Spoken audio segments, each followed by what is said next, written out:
New tonight, Jonesboro residents are frustrated with flooding. Parts of our area saw record rainfall recently, rain that usually causes major flooding issues when ditches and drains are not cleaned. What's going on around here? Where I live, it floods, so. Some people living on Michelle Cove in South Jonesboro reached out to us after we shared a story where the city said it only received one flooding call during the recent heavy rains. The mayor credited the cleaning of ditches and drains, but those on Michelle Cove said flooding is still an issue. Our Amani Williams been looking to this and joins us now. And Amani, these neighbors said the water gets pretty high. Yeah, Chris, the water gets pretty high. Now, think about my knees. I know you can't see them on here, but those people that I spoke with said if I was out there when the rain came down, then the water would be at my knees. And this is causing an issue, and they want the problem solved. My experience since I've lived here is flooding. Tonight, flooding frustrations. When it rains hard, it's awful. I can't usually get out of my driveway because my car is so low. Residents in a South Jonesboro neighborhood continue to deal with flooding issues that they say have been going on for years with no changes. One resident wanted to stay anonymous for fear of retaliation. Every time we have torrential rains, you can expect a flood. The woman has lived in the same home for 10 years and said she has reached out to city administrators since then for a solution. Here are email chains she shared. She told me the city finally came out about a year ago to help clear the ditch in her backyard, the culprit of the flooding issues.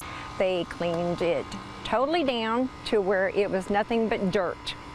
And now you see how it looks once again. After a large amount of rain fell on July 9th that caused flooding around her home, she sent another email to Mayor Harold Copenhaver and was told someone would be out to check the ditch. I still have flooding, and it concerns me. The entrance of this cove is the usual stop for bus drivers to drop off students, but one parent told me when it floods, it's a task. She said she either has to wait or walk all the way to the end of the road just to pick up her kids. It's aggravating. It makes me really mad. It shouldn't have to go through that.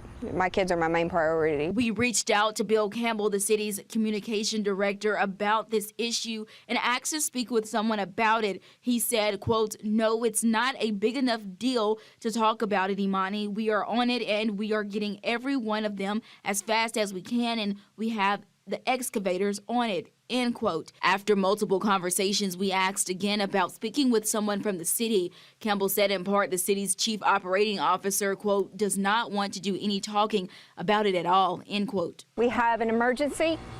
We can't get in and out. I have an SUV. I'm stranded. Now, after our phone conversations, the city's communication director said in an email, some streets are designed to hold water to protect structures, and the results of the city's investment have been good overall. Now, Chris, that full statement will be on the KAIT 8 website. Yeah, and there's some information in there that maybe isn't accurate and that we still can't verify, and we know we're still looking into that. Thank you, Amani.